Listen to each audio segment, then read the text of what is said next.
1954, Leslie Salander, l'infatigable cinéaste du western, tourne Shotgun.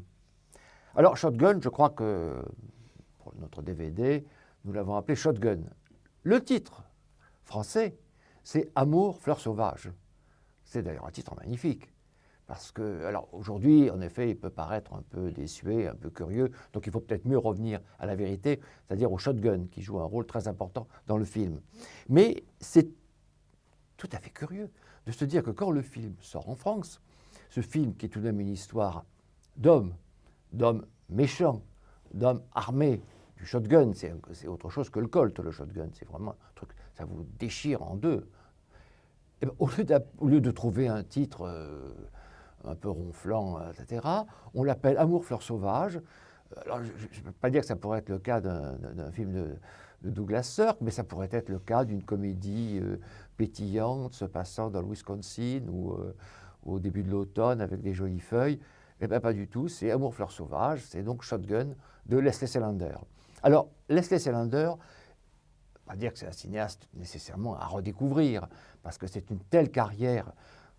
Quand les gens ont tourné des dizaines et des dizaines de films, c'est évident qu'il y a des scoristes, c'est évident qu'il y a des films qui ne sont pas bons. Il ne s'agit pas de dire, c'est pas John Ford. Bon, on est bien d'accord, même s'il a dû tourner autant de films que John Ford, c'est pas John Ford.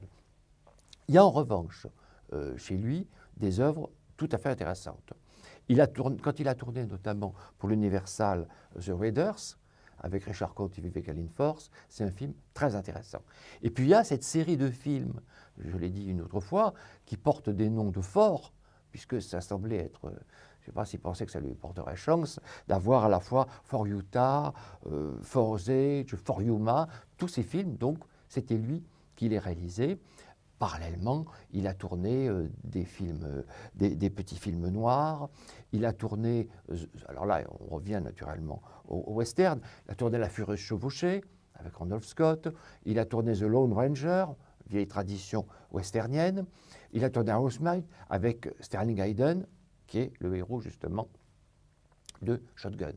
Bon, Sterling Hayden, et donc ces grandes années, c'est les années de Quand la ville dort, les années naturellement de Johnny Guitar. Il est l'un des grands comédiens westerniens.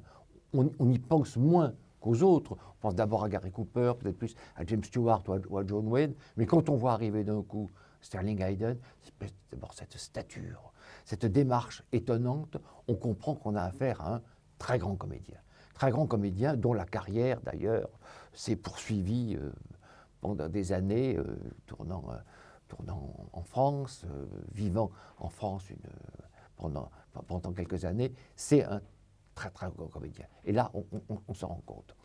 Dans Shotgun, il y a des choses tout à fait curieuses, en dehors de l'interprétation naturellement de Sterling Hayden.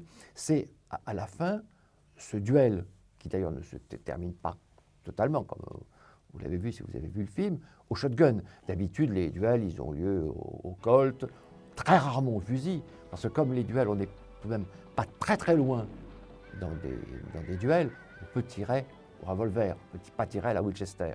Le shotgun a l'avantage d'être en fait entre le revolver et entre la Winchester.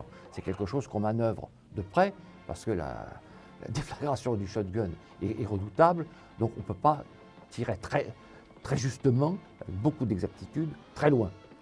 Donc, à la rigueur, on peut faire un duel au shotgun. C'est ce qu'on s'apprête à voir ici et qui est une des spécialités du film, une des raretés du film. Il y a un autre plaisir qu'on a naturellement, c'est de retrouver Yvonne de Carlo. Yvonne de Carlo, j'espère qu'on pourra un jour, dans notre collection, avoir certains des films qu'elle a tournés pour l'Universal, qui sont des films magnifiques en couleur. Et elle était, à l'Universal, la grande vedette des westerns, curieusement. Alors là, on arrive un peu plus tard dans la carrière d'Yvonne de Carlo. Elle est d'ailleurs en pantalon, les cheveux plutôt plus courts. Elle n'est pas cette espèce de vamp qu'il peut y avoir dans les autres films, dans Salomé ou dans les autres films qu'elle a tournés. Mais elle est parfaitement à l'aise. Et le couple qu'elle forme avec Sterling Hayden est un couple absolument fascinant. Donc, que ce soit Shotgun, version anglaise, ou Amour, fleur sauvage, version française, je pense que vous aurez eu autant de plaisir que moi à revoir le film. D'autre part, Leslie Selander, qui n'a pas toujours tourné en couleur, est ravi manifestement d'être en Technicolor, de pouvoir rendre la beauté d'Yvonne de Carlo et d'utiliser surtout les superbes paysages qui sont, je crois, de Sedona, des très beaux paysages. Il joue dessus comme Nicolas Ray peut jouer sur ceux de Johnny Guitar, avec des teintes volontairement différentes. Aujourd'hui, on est habitué à des couleurs, pas des monochromes, mais un peu...